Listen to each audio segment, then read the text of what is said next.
let's look at chromatography in this video. Now, to understand this concept, you see, what's the meaning of the word chroma? The word chroma, you can see here, means color. And the word graphy means writing. So what's chromatography? Color writing. That is just the, the linguistic explanation of the name. So chroma is color, just remember that. So it's used to separate mixture of colored substances. If I'm talking about color substance, I'm looking at, for example, food coloring, ink, dye, pigments, chlorophyll. All these are color substances.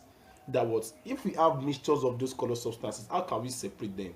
Whenever it has to do with color, ink, something like this, we use what, chromatography to separate them. And there are different types. So we have gas chromatography. This one have to do with what? The separation of complex gaseous mixture. Column chromatography is used to separate leaves, dyes, and extracts from leaves, dyes, and flowers. Also, we have paper chromatography, which is used to separate dyes and what, a mixture of colored substances. Are we together? So all these are examples of chromatography, and the one I'll be explaining further out of these three that is very important is the one for what? Paper. All of them are important, but the one I want to explain according to this level WAEC and JAMB is paper chromatography. So in our next video, we study how we go about what? Paper chromatography. So let's move. Let's study paper chromatography in this video. Now, how do we go about paper chromatography? Well, we take a chromatography paper. This chromatography paper is dipped into a solvent. So let's see. How do we now go about it? Firstly, the first step is that you will pick your ruler and you use it to rule like this with pencil. Please make sure you are using a ruler. Then you can try this at home, of course. Then draw it this way. But you are going to use pencil, please. Don't use biro to draw this. You are going to use pencil. You will know why. So use this, draw with pencil. This must be drawn with what? With pencil. Let me write that. Drawn with what? Draw with pencil. So let us draw this with pencil. Let me write it there. So draw with pencil. Good. Now let's go. Now let me say I have color substances that I want to separate. Okay, let me say I have one color substance and that is color A. Let me call it color A. This color A, you can see this color A. And I have another color here. Let me say this is color B. And I have another color here. Let me see this is what? This is color B. Now pay attention to something.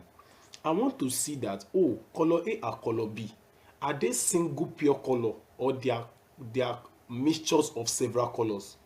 I want to see that what if color A is just a single pure color or mixture of several colors, or color B is a single pure color or mixture of several colors. Now the first step here is to dip this chromatography paper into the solvent. And when you dip it into the solvent, you observe that what this solvent moves upward. Are we together? This solvent will find its way upward the paper, and as it is moving upward, it will dissolve this ink you are having here. Now, take note I said that what you have to draw this line with pencil. It is because as when you draw it with a biro, biro also has color. So the biro also will dissolve in this what? In this solvent. So that is why if you are drawing this starting line here, you must draw with pencil. So it won't be dissolved by this solvent. Are we together? Good. Now pay attention. You see that what the paper chromatography is not moving. That is why it's called the stationary phase. But the solvent is moving upward the paper. That is why it's called the mobile phase. Mobile means something that is moving. Now, after this solvent move upward and dissolve this ink, after some time you will observe something like this. You observe something like this. And you also observe something like this. Now, what do you observe here? You will observe that, you see, when this solvent moves upward this paper, you observe that what? Different colors will be moving at different speed. So the principle of paper chromatography is that it's based on differences in the speeds at which color substance move. Now let's go. So now you see that what we have different colors there. This is yellow, this is green, this is blue, and you can see that what this is red. You observe that what the red I'm having here It's still exact same red I'm having here, but the green I'm having here has been separated into what? Into two colors. Now pay attention. If you have the same color beginning and end, it means that what, this color is just a single pure color. Are you there? Before separation I have red, after separation I still have this same red again. It means that this red color is a single pure substance, is a single pure color. Are we together? That is, it is not composed of different colors.